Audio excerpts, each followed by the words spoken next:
بالقلب مشاعر أخفيها قد أشرقت الشمس عليها. Assalamualaikum warahmatullahi wabarakatuh. Bismillahirrahmanirrahim. Alhamdulillahirabbil alamin. Alhamdulillahilladzi an'amana bi ni'matil iman wal islam. Wa nusalli wa nusallim ala khairil anam sayyidina Muhammadin wa ala alihi wa sahbihi ajma'in. Amma ba'du. Para pemirsa yang dirahmati oleh Allah Subhanahu wa taala. Pada pagi hari ini kami bersama Bapak Ustadz Abdullah Isa akan menjelaskan bagaimana tata cara untuk berangkat melaksanakan sholat Id. Maka dari itu, untuk Bapak Abdullah Isa memberi penjelasan agar para pemirsa mengerti dan paham.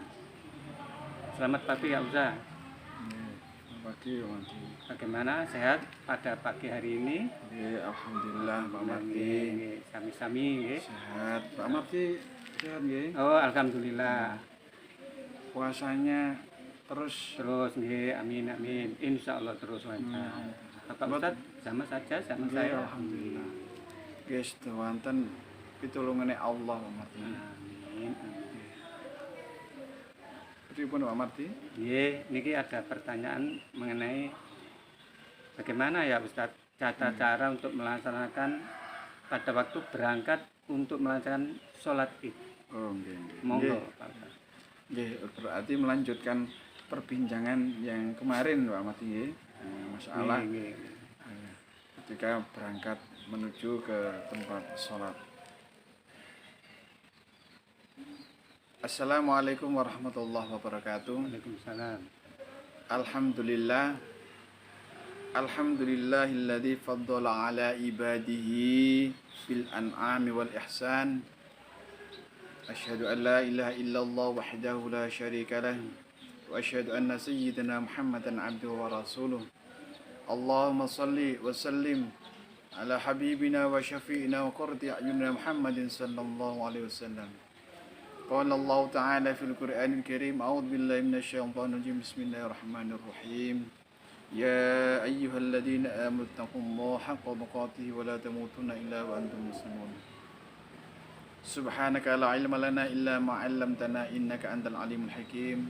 Rabbi shrah li sadri wa yassir li amri wahlul 'uqdatam min lisani yafqahu qawli, amma ba'd. Para pemirsa yang dirahmati oleh Allah, alhamdulillah wa syukurillah ala nikmatillah, kita dapat berjumpa kembali dalam acara yang sama, insya Allah acara yang penuh barokah ya, acara wawasan keilmuan ya, wabil khusus membahas masalah fikih, tata cara ya bagaimana kita berangkat ke tempat sholat Id ya, menyambung dari materi yang kemarin. Jadi di sini Rasulullah Sallallahu Alaihi Wasallam menganjurkan kepada kaum muslimin untuk berangkat menuju ke tempat ibadah itu, Pak Marti ya. Itu ketika melangkahkan kaki itu dari rumah membaca takbir, takbir, tahmid. Jadi tahlil ya.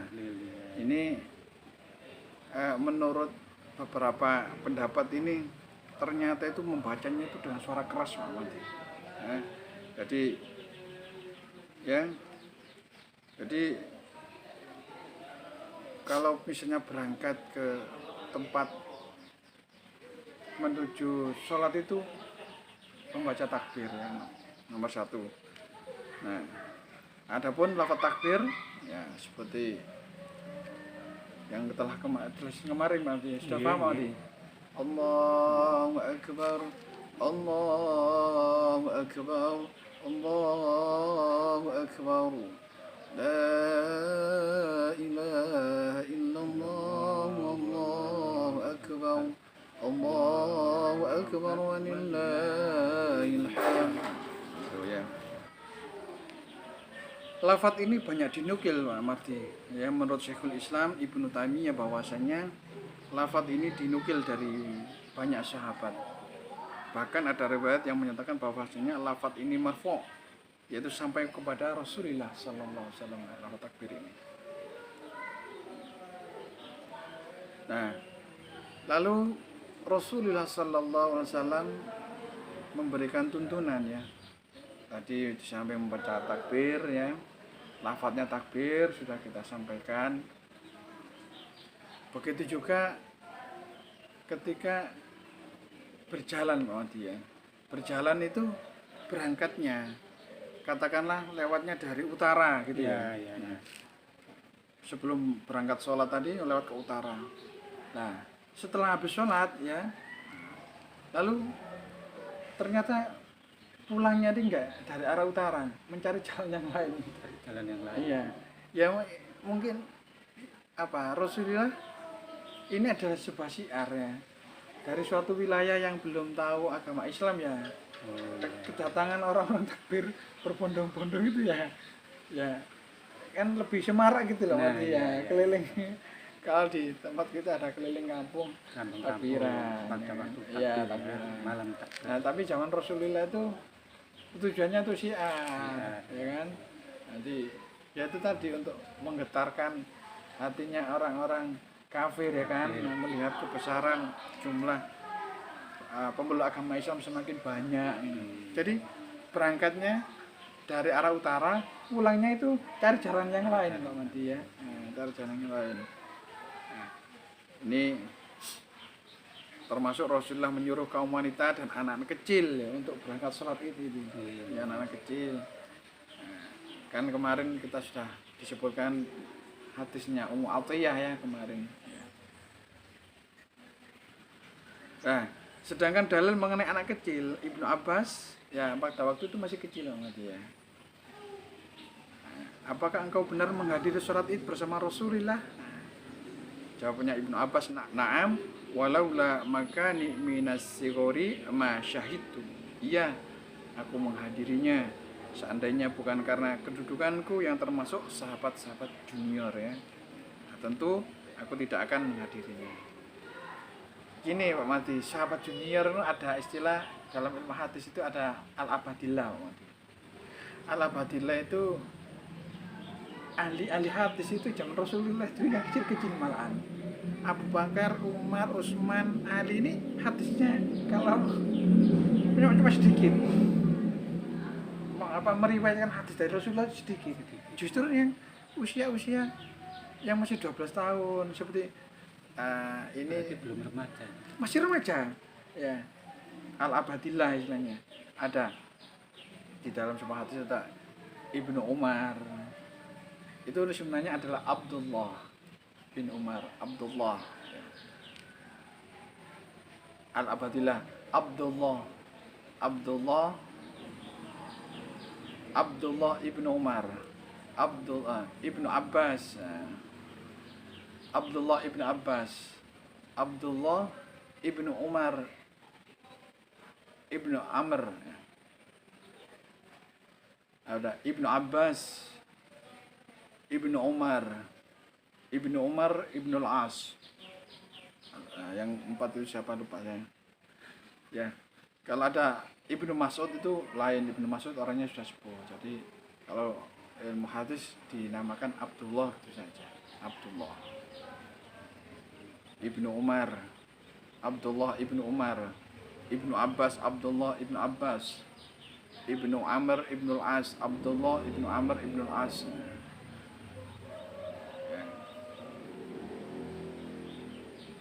Jadi sahabat junior ini yang banyak meriwayatkan hadis dari Rasulullah Shallallahu Alaihi Wasallam. Yang keenam, ya tadi saya sampaikan melewati jalan pergi, dan pulang itu berbeda. Nah, ini tujuannya syiar Iya. ya. Rasulullah sallallahu alaihi wasallam bersabda, kana Nabi sallallahu alaihi wasallam idza kana yaumu Aidin khalafa tariqa. Ketika Rasulullah sallallahu alaihi wasallam ini melaksanakan ibadah Aid, Idul Fitri dan Idul Adha ini, idza kana yaum Aid khalafa tariqa. Jadi Rasulullah membuat jalur yang berbeda. Berangkatnya dari arah utara, pulangnya arah selatan, arah lain. Yang ketujuh ya Pak Mati ya, ini dianjurkan untuk kaum muslimin menuju ke masjid itu berjalan kaki ya. Berjalan kaki ya. Orang dulu ya. Orang dulu. Iya, kalau sekarang apa ada yang berjalan kaki? Kalau Mbak Marti kalau 1 kilo Ya, sepeda motor ya, sepeda motor ya. pakai kendaraan. Kendaraan. Iya. Iya. Tapi Iya. itu kira-kira gimana? Enggak apa-apa? Iya, enggak masalah Pak Mati. Oh, Wong itu kan zaman dulu itu memang banyak orang kesana kemari jalan kaki, Iya. ibaratnya ya. Yang menaik kuda itu orang yang kaya, nanti. Artinya ya skala medan pertempuran itu dulu jalan kaki, nanti. Iya. Perang Badar itu ya cuma jalan kaki sambil ini bawa batu, lempar-lemparan batu, ya kan? Ya kan? Apa enggak bawa alat-alat perang? Ya itu enggak? bawa. Nanti kita akan bercerita masalah beberapa peristiwa perang-perang ya. Iya. Zaman Rasulullah ya. Ada perang Badar, ada perang Uhud, ada perang Khandaq ya. Perang ya. Ini banyak sekali ya, nanti akan insya Allah kita akan terus berbincang-bincang nanti ya Iya. tentang wawasan keislaman. Nah, yang ketujuh tadi sudah ya bahwasanya dianjurkan untuk jalan kaki. Jalan kaki ini. Ya. Ini adalah pendapat dari Ibnu Umar. Kan Rasulullah sallallahu alaihi wasallam yahruju ilal iyadi masyian wa yarji'u masyian. Rasulullah sallallahu alaihi wasallam ketika berangkat menuju tempat sholat itu masyian ya, itu berjalan. Yahruju ilal iyad masyian wa yarji'u, pulangnya juga masyian, yaitu dengan berjalan kaki ya. Ini adalah hadis Rasulullah sallallahu alaihi wasallam. Pak Ustadz, ini ada pertanyaan. Nggih, ampun nak ngerti. Apakah ada sholat sunnah qobliyah dan ba'diyah pada waktu melaksanakan sholat id? Nah, ini pertanyaan yang bagus nanti ya. Apakah ada sholat qobliyah, ba'diyah di saat melaksanakan sholat Aid ya, Idain ya, dua sholat Aid, Idul Fitri dan Idul Adha. Dari Ibnu Abbas radhiyallahu an qala anna Rasulullah sallallahu alaihi wasallam kharaja yaum adha aw fitrin fa shalla rak'atan lam yusalli qablaha wala ba'daha. Ini hadis yang diriwayatkan Ibnu Abbas. Rasulullah sallallahu alaihi wasallam pernah keluar pada hari raya Idul Fitri dan Idul Adha, lalu beliau sholat Aid 2 rakaat. Berarti dia Rasulullah tidak mengerjakan sholat qobliyah dan ba'diyah. Jadi ini Rasulullah tidak mengerjakan.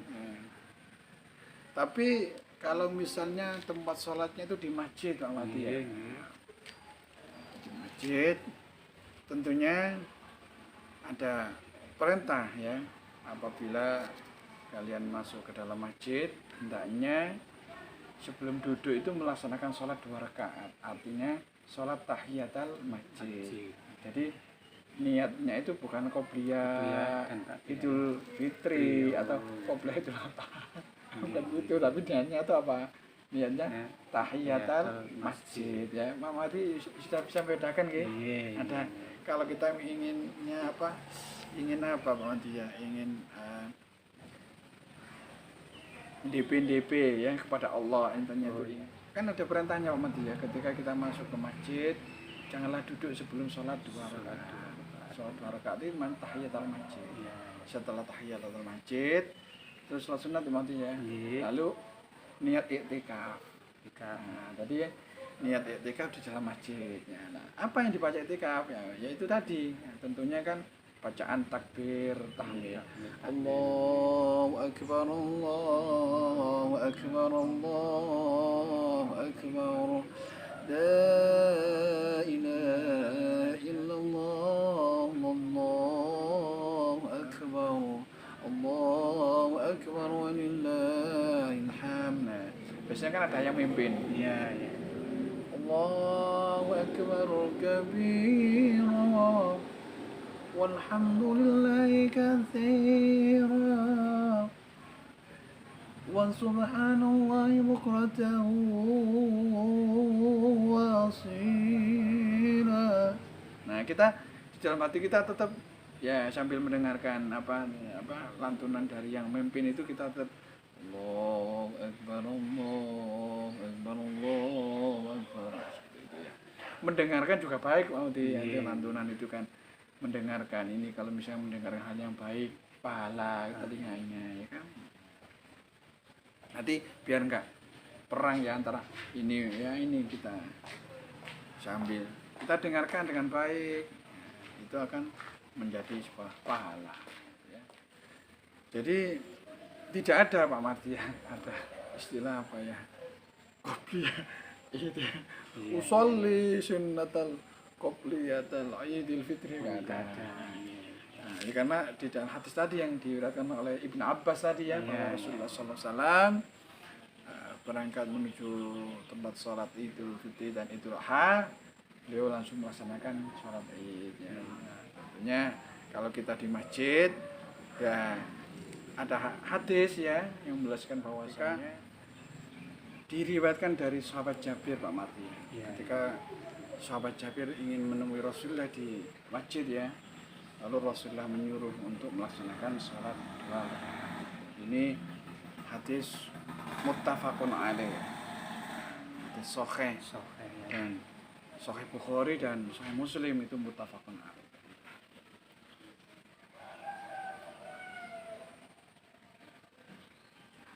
Ya begitu Pak Mati untuk jadi tidak ada qobliyah ya atau ba'diyah. Jadi bagaimana ya kita tadi masuk masjid ya langsung melaksanakan sholat 2 rakaat Pak Mati ya.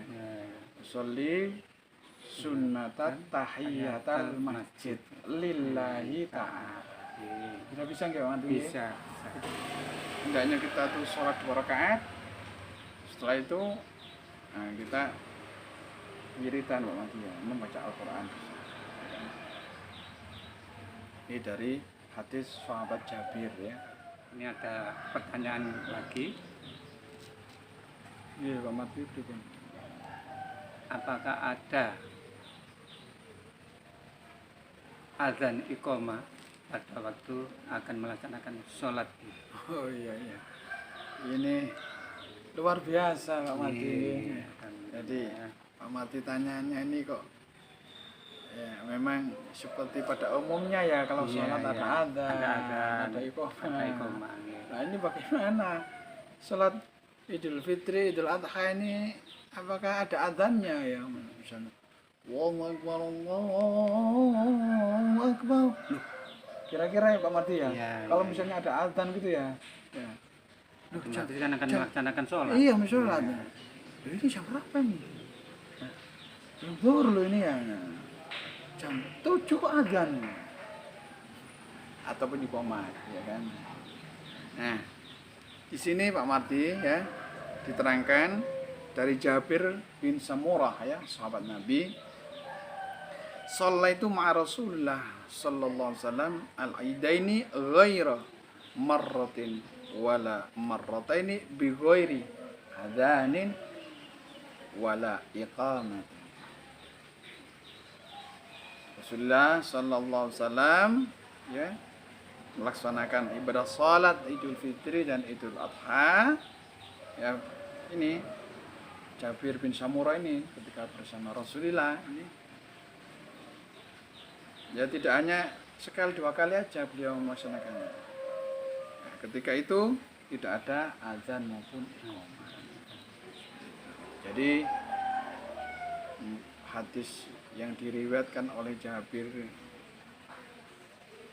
bin Samurah ini jadi beliau ada sahabat Rasulullah mati ya mengikuti Rasulullah, jadi para sahabat itu senang Pak Mati untuk senantiasa mengikuti kemana Rasulullah ya. Jadi mereka itu betul-betul pikiran, tenaga itu dicurahkan untuk Rasulullah, perjuangan Rasulullah ya. Jadi apapun yang Rasulullah kerjakan para sahabat ya melaksanakan. Ya, melaksanakan. Dalam istilahnya itu tulul mulazamah. Nah, para sahabat yang junior tadi kok kenapa sampai meriwayatkan hadis dari Rasulullah sampai ribuan. Ya. Ibnu Umar itu kan. Nah, Ibnu Umar itu apapun yang dilakukan Rasulullah ya beliau paham, malah dikatakan ashabus sunnah karena kehidupan Rasulullah itu di kopi ya. Jadi apapun yang dilakukan Rasulullah itu meskipun bangun malam apa yang tahu. Ibnu Umar ya, namanya Umar ini kan sendiri kan mertuanya Rasulullah. Iya. Ya. Rasulullah. Jadi Ibnu Umar ini ngintil terus gitu loh. Nah, dilanjutkan keterangannya tadi Mbak Marti bahwasanya tidak ada Mbak Marti ya di dalam sholat Idul Fitri, Idul Adha itu adzan, iqamah enggak ada. Jadi ya itu tadi sudah ya takbir ya, mengumandangkan takbir terus langsung ini untuk mempersatukan tanda mulai sholat itu as-sholatul jami'ah ya, seperti itu. Lalu Ibnul Qayyim mengatakan demikian Mbak Mati. Jika Nabi Shallallahu Alaihi Wasallam sampai ke tempat sholat, ya beliau pun mengerjakan sholat Aid, ya tanpa adzan dan iqamah. Juga ketika ia menyuruh jamaah tidak ada ucapan as-sholatul jami'ah ya, yang senantiasa kita ucapkan. Jadi kalau umumnya di masjid-masjid kita kan ketika ada mengumandang sholat Idul Fitri Idul Adha as-sholatul jami'ah ya. Mungkin ini Rasulullah nggak pernah mengajarkan demikian. Ya kan?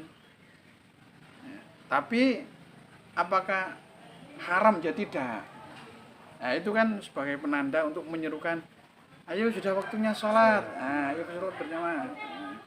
Shollu sunnatal Idul Fitri raka'ataini jami'atan rahimakumullah, kan seperti itu. Shollu ayo sholat sunnatal Idul Fitri. Tata caranya seperti itu Pak Mati ya. Jadi nggak ada adzan ataupun iqamah. Jadi mereka berbondong-bondong menuju ke masjid ya kan. Setelah itu membaca takbir ya kan. Nah, takbir, tahmid, tahlil itu langsung. Ya itu tadi kalau bagi kita yang ya di Indonesia ini umat muslim ya kalau masuk masjid memang ada perintahnya toh. Ya. Kan i'tikaf ya kan, sholat 2 rakaat. I'tikaf, sholli sunnatal tahiyatal masjid. Kata ini lillah. Pak Ustadz, ini ada pertanyaan lagi. Apakah ada tata cara sholat Idul Fitri? Idul Fitri. Idul Fitri. Alhamdulillah, para pemirsa yang dirahmati oleh Allah, ini Pak Marti ini luar biasa ya. Artinya detail sekali pertanyaannya Pak Marti ya. Alhamdulillah ya. Kayak ngetes ya. Ya Ya ini apa? kan Nggih. Lebih jelas gitu nggih. Supaya lebih jelas lah kita ini Nggih, menerangkan. cara-cara bagaimana sih tata cara sholat Idul Fitri. Nggih. Nggih, banyak sekali ini. Termasuk apakah ada adzan, ada iqamah, ya. Lalu keluarnya, jalannya sudah. Ya. Ini tanya apa lagi Pak Arti? Tata caranya sholatnya ya. Sholat Id. Nah, nih. Di sini diceritakan Pak Mati ya, yang pertama ya, sholat Idul Fitri atau Idul Adha diawal dengan takbiratul ihram ya. Nah, tentunya niatnya sudah bisa Pak Mati ya. Insya Allah bisa. Usolli sunnatal li'idil fitri rok'ataini ma'mum yang lillahi ta'ala. Usolli sunnatal li'idil fitri rok'ataini Makmuman lillahi ta'ala. Nah, lalu takbir pertama ya Pak Mati, takbiratul ihram sebagaimana sholat yang biasanya kita kerjakan. Nah, lalu kedua Pak Mati ya, kemudian takbir ya tambahan. Nah, ini 7 kali Pak Mati ya. Ya, ya. Selain takbiratul ihram ya. Jadi Allahu Akbar. Ya kan? Iya, ya. Kabira wa hamdaka ya kan? Nah, langsung Allahu Akbar. Subhanallah walhamdulillah wala ilaha illallah wallahu akbar. Berarti nah, takbir tambahannya 7 loh Pak Mati ya. 7, ya. Nah, bukan takbir awal loh ya. Iya, ya. Dihitungnya itu ya. Nah, pada takbir pertama Allahu Akbar. Ya. Nah, kabira wa hamdaka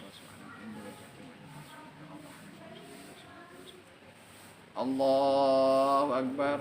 Subhanallah walhamdulillah wala ilaha illallah wallahu akbar. Allahu Akbar. 2 kali Pak ya. Alhamdulillah wala ilaha illallah. Allahu Akbar. 3 kali ya. Allahu Akbar. 4 kali. Allahu Akbar. 5 kali. Subhanallah alhamdulillah wa la ilaha illallah. Allahu Akbar. 6 kali ya. Subhanallah alhamdulillah wa la ilaha illallah. Allahu Akbar. 7 kali. Nah, ketika takbir tambahan itu takbir zawaid ya. Nah, takbir tambahan Pak Mati ya. Nah, sebanyak 7 kali takbir. Nah, selain takbiratul ihram lah Pak Mati ya. Iya. Berarti kalau misalnya dengan takbiratul ihram 8. Ya kan ya. Nah, sebelum memulai membaca Fatihah Pak Mati ya. Setelah 7 kali. Nah, oh, tentunya imamnya dulu kan. Iya, ya. Bismillahirrahmanirrahim. Alhamdulillahi Rabbil Alamin. Kita mendengarkan khusyuk Pak Mati ya. Iya. Nah, setelah itu langsung imamnya baca surah. Setelah takbir pertama awal lalu 7 takbir tambahan Pak. Lah, antara takbir tambahan takbir satu dengan takbir yang lain Pak Mati, ini menurut riwayat Ibnu Mas'ud ya, Ibnu Mas'ud beliau mengatakan di antara tiap-tiap takbir itu apa? Hendaknya menyanjung dan memuji Allah ya kan. Nah, Syekhul Islam mengatakan bahwasanya sebagian orang-orang salaf yaitu apa? Membaca subhanallah walhamdulillah wala ilaha illallah wallahu akbar. Tadi 7 kali tadi loh Pak Mati. Itu setiap Allahu akbar, subhanallah walhamdulillah wala ilaha illallah wallahu akbar. Ya. Lalu yang keempat Pak Mati, setelah kita apa takbir zawaid ya, tambahan tadi ya, 7 kali tadi ya, itu membaca Fatihah. Fatihah ya. Setelah membaca Fatihah, imam ini Pak Mati membaca apa? Menurut riwayat Umar bin Khattab ya. Umar bin Khattab ya menanyakan kepada siapa? Waqid al-Lais. Nah, mengenai surat apa yang dibaca Rasulullah sallallahu alaihi wasallam ketika melaksanakan sholat Idul Fitri sama Idul Adha. Karena yaqra'u fihi ma bi qaf wal Qur'anil Majid waqtarabatis sa'atu wan syaqqal qamar. Ya kan? Rasulullah sallallahu alaihi wasallam ketika mengerjakan sholat Idul Fitri, Idul Adha, 2 rakaat Pak Mati ya. Iya, itu. Rakaat pertama Rasulullah sallallahu alaihi wasallam rakaat pertama membaca apa? Surat Qaf. Qaf wal Qur'anil Majid bal ajibu an ja'ahum munzirun minhum faqala al kafiruna hadha syai'un ajib. Nah, Ya kan? Kalau yang dibaca surat Qaf ini Pak Marti ya, isinya surat Qaf ini kalau artinya seperti ini Pak Marti. Demi Al-Quran yang sangat mulia ya. Nah, Al-Quran itu sangat mulia, tetapi orang-orang kafir itu tidak mau menerima. Iya. Al-Quran yang begitu mulianya itu, orang-orang kafir mengingkar. Iya. Betul sekali kan suratnya pas kalau bal ajibu an ja'a mundhirum minhum faqala al-kafirun hadza syai'un ajib. Nah, bahkan mereka tercengang. Orang-orang kafir itu tercengang, ya, tercengang karena telah datang kepada mereka seorang pemberi peringatan dari kalangan mereka sendiri ya, Rasulullah. Rasulullah kan dari kalangan orang Arab, ya, Bani Hashim ya. Nah, di dalam surat Yasin itu kan diterangkan ya. Nah, Rasulullah menjadi utusan itu orang-orang kafir nggak akan percaya, nggak mau menerima. Muhammad huwa yatim, Abu Thalib, dia itu anak yatimnya Abu Thalib. Apa itu, tidak pergi ke sekolah, tidak pernah belajar. Jadi dia buta huruf lah istilahnya. Nggak benar. Kok bisa jadi nabi? Nggak Nah. percaya. Ya itu bisa di dalam tafsir Yasin ya, Hamami itu. Tidak pergi ke sekolah, tidak pernah belajar kok. Begitu juga ini. Mereka tercengang ya. Nah, mereka sendiri orang kafir mengatakan ya, sesuatu yang ajaib ya. Jadi mendengar ayat-ayat suci Al-Quran itu orang-orang kafir itu Pak Marti sebenarnya itu di dalam hatinya itu membenarkan ya. Tapi karena kesombongan mereka tertutup ya kan. Ya ini kadang-kadang di zaman sekarang ini kita memperhatikan ya. Ada seorang tua kadang-kadang pendidikannya itu lebih tinggi sama anaknya, ya kan? Kadang diingatkan oleh orang tuanya, anaknya itu, orang tuanya itu mengkerik lah. Oh ini sopo. Nah, tapi gak memahami kalau anaknya itu belajarnya di sekolah yang tinggi. Ini karena, ya kan? Jadi orang-orang kafir itu gak mau belajar Al-Quran karena kesombongan. Nah, mereka tahu bahwasanya apa ya, orang-orang Arab itu ahli syair loh. Makanya Rasulullah ya, Allah Subhanahu wa taala menurunkan ayat suci Al-Quran itu menandingi syair mereka itu. Bahkan saking indahnya ini orang-orang kafir mengatakan illa asatirul awwalina, dongeng-dongeng cerita-cerita orang-orang terdahulu. Makanya kalau misalnya untuk belajar itu kita itu hati kita harus lembah, harus menyadari bahwa akan kebodohan kita itu lebih masuk Pak Mati, ya kan? Kalau misalnya mohon maaf ya Pak Mati, mengaji ini kalau kita nggak didasar dengan hati yang tawadhu, yang bahwasanya menyadari bahwasanya aku ini butuh pengetahuan, ya kan? Ini nggak mau belajar Pak Mati, rasa sombong, ya kan? Aku sudah tahu kok. Karena kan sudah mengerti, paham gitu ya. Ini orang-orang kafir ya seperti itu kan. Makanya dibacakan surat Qaf. Lalu rakaat yang kedua Pak Mardi ya, dijelaskan bahwasannya Rasulullah Sallallahu Alaihi Wasallam membaca surat apa? Iqtarabatis sa'atu wa syaqqal qamar ya. Ya tuh. Iqtarabatis sa'atu wa syaqqal qamar. Telah dekat datangnya saat itu dan telah terbelah bulan. Ya. Wa yarau ayatan yu'ridu wa yaqulu sihrun mustamir. Dan jika mereka orang-orang musyrik melihat sesuatu tanda mukjizat, mereka berpaling dan berkata, ini adalah sihir yang terus menerus, dan mereka mendustakan Al-Quran. Ayat yang dibaca Rasulullah itu pas. Apa? Pas terhadap kondisi pada zaman tersebut, ya kan? Lalu bagaimana kalau misalnya kita hidup di zaman sekarang ya? Sekarang ya tidak apa-apa kita membaca surat ini. Tapi ya ada surat-surat yang lain yang mungkin lebih pendek itu ya kan. ya semuanya kan lihat situasi kondisi ya. Nah, ya bukan berarti mohon maaf, oh berarti hukum itu ya memang menyesuaikan kondisi ya kan. Nah, al hukmu ya turu ma'adilat wujudan wa adaman ya. Jadi hal-hal yang mendukung ya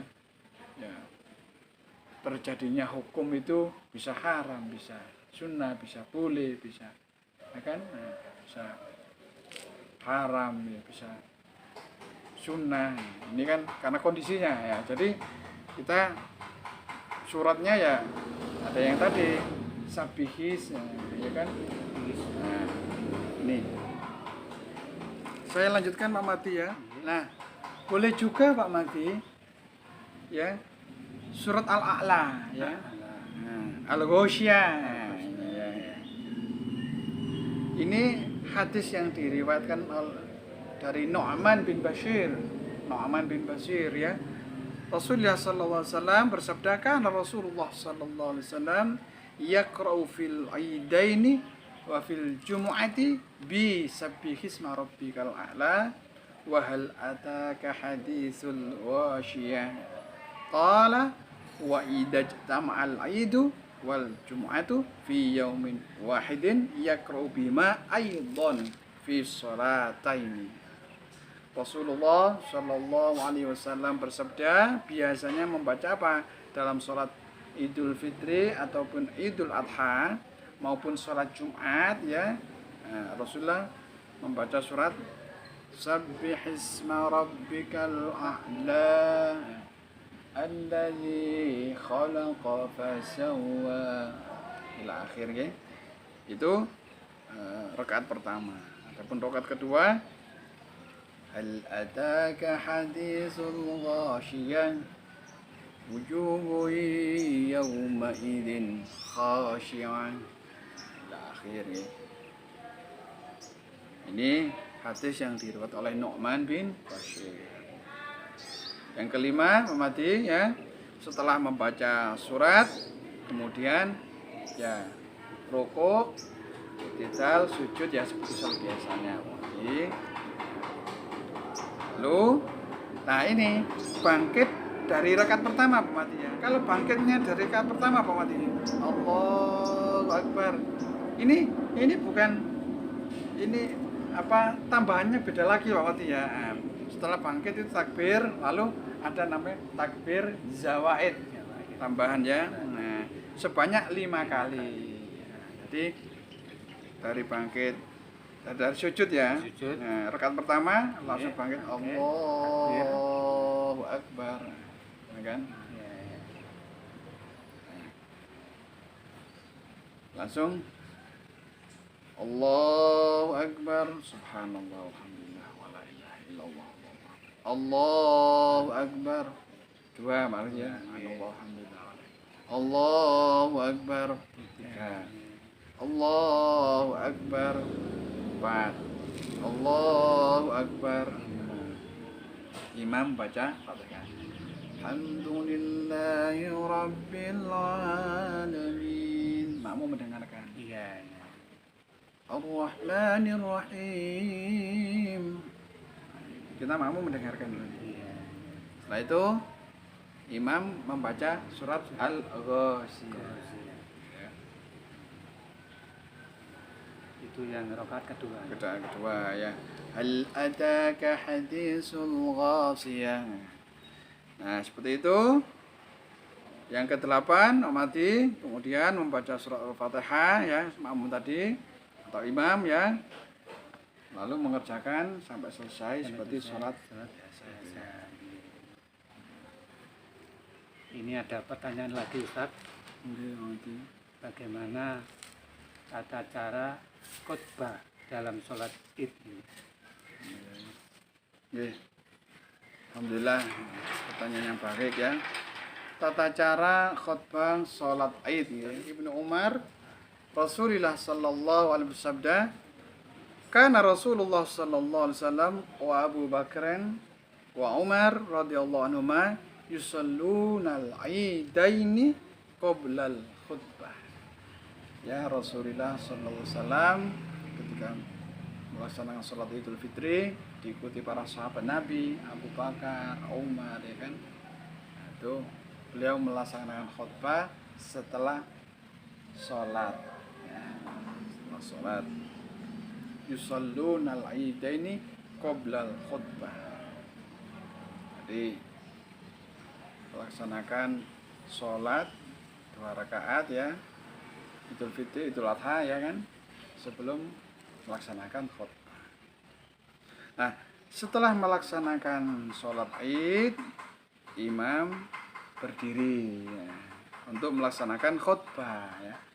Nah, dengan sekali khutbah 2 kali seperti khutbah Jumat ya kan. Nah, ada khutbah pertama ya. Ya seperti apa? Khutbah Jumat ya. Itu ya. Nah, ini ada sebuah riwayat bahwasanya Rasulullah SAW melaksanakan khutbah di atas tanah tanpa memakai mimbar. Jadi beliau nggak berada di mimbar, tapi di apa ya, mungkin agak maju mungkin ya dari mimbarnya itu. Nah, beliau pun memulai khutbah dengan membaca Alhamdulillah, sebagaimana khutbah-khutbah beliau yang lainnya. Nah, menurut Ibnul Qayyim ya, mengatakan dan tidak diketahui dalam satu hadis manapun yang menyebutkan bahwa Rasulullah SAW membuka khutbahnya dengan bacaan takbir. Nah, ini menurut Ibnul Qayyim loh ya. Bahwasanya Rasulullah selama khutbah ini nggak pernah diawal dengan takbir namanya. Kan ada kan Allahu Akbar, Allahu Akbar, Allahu Akbar, Allahu Akbar, Allahu Akbar, Allahu Akbar, Allahu Akbar, ya kan seperti itu. Baca khotibnya itu amati ya. Alhamdulillah. Alhamdulillahilladzi ja'ala 'idain. Ya. Nah, tadi Rasulullah nggak pernah apa tadi sebelum khutbah itu melafalkan takbir. Namun beliau memang sering mengucapkan takbir di tengah-tengah khutbah. Tapi di tengah-tengah khutbah beliau khutbah. Jadi menerangkan apa alur apa namanya khutbah itu di tengah-tengahnya diselingi dengan Allahu Akbar, Allahu Akbar, Allahu Akbar. Seperti itu. Nah, jamaah boleh mengikuti khutbah Id atau tidak? Nah, ini ya. Ini hadis dari Abdullah bin As-Sa'ib ya. Ya. Rasulullah sallallahu alaihi wasallam bersabda ya. Ya. Inna nahtub faman ahabba ay yajlisa lil khutbati falyajlis wa man ahabba ay yadhhaba falyadhhab. Rasulullah bersabda, inna nahtubu faman ahabba ay yajlisa lil khutbati falyajlis wa man ahabba ay yadhhaba falyadhhab. Jadi Rasulullah Pak Mati ketika sebelum melaksanakan khutbah, beliau mengungkapkan gini, aku ini akan melaksanakan khutbah. Bila kalian berkenan untuk mendengarkan, silakan duduk. Bila kalian tidak berkenan ataupun ingin pergi, silakan pergi. Seperti itu. Ini hadis yang diriwayatkan oleh Abdullah bin As-Sa'ib.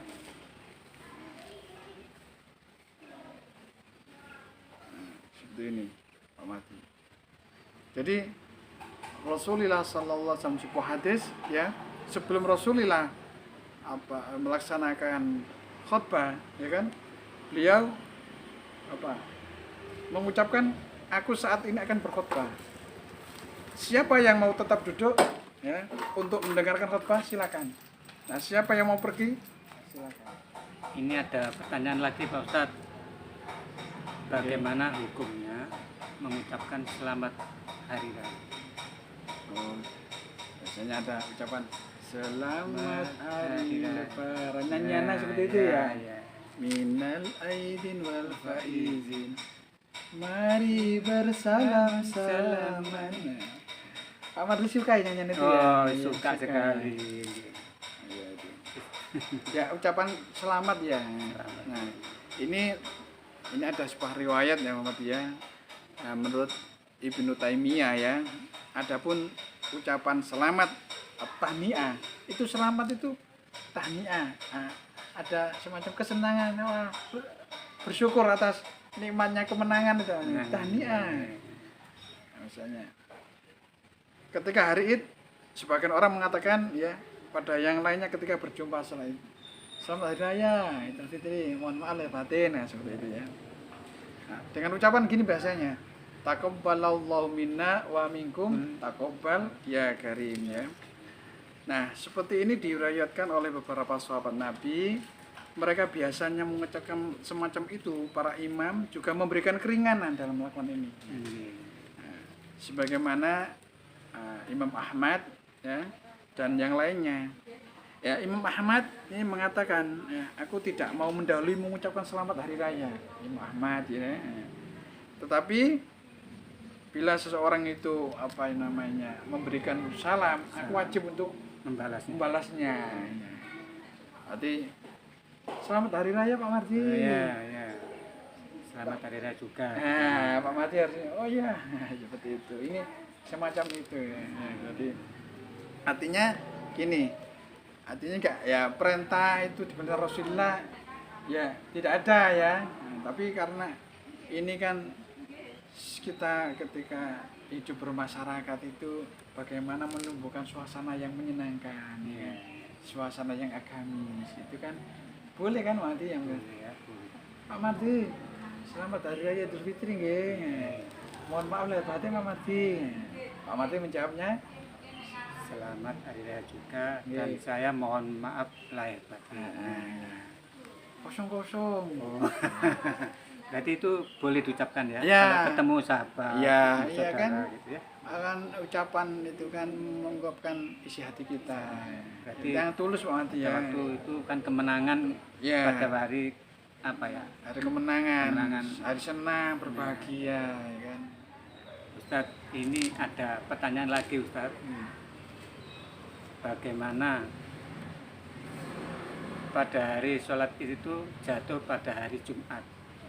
Wah, ini kita beberapa kali sering Pak Mardi ya kalau Oh iya sering. hari raya hari Jumat itu pernah beberapa tahun yang lalu insya Allah Pak Mardi. Ada. Kemana ya? Ya ada itu. Pernah kok saya Ya, melaksanakan itu pada hari Jumat. Yeah. Ini pemirsa bagaimana kalau sholat Idul Fitri itu bertepatan dengan hari Jumat. Bila hari Id jatuh pada hari Jumat, maka bagi orang-orang yang telah melaksanakan sholat Id, ia punya pilihan Mati untuk apa? Menghadiri sholat Jumat atau tidak, ya kan? Namun imam masjid dianjurkan untuk tetap mengadakan sholat Jumat. Ya menjaga nih orang-orang yang itu tadi ya, karena orang-orang yang ibadah mau dia, orang yang senang ibadah ya mau dia. Rasanya nggak pas, sholat Jumat itu. Karena Jumat itu wajib. Wajib, padahal beliaunya sudah melaksanakan sholat Idul Fitri. Kadang-kadang seje, jenengnya seje. Nah, ya kan. Idul Fitri Jumat ya namanya. Orang suka untuk melaksanakan ibadah Muhammadiyah ya.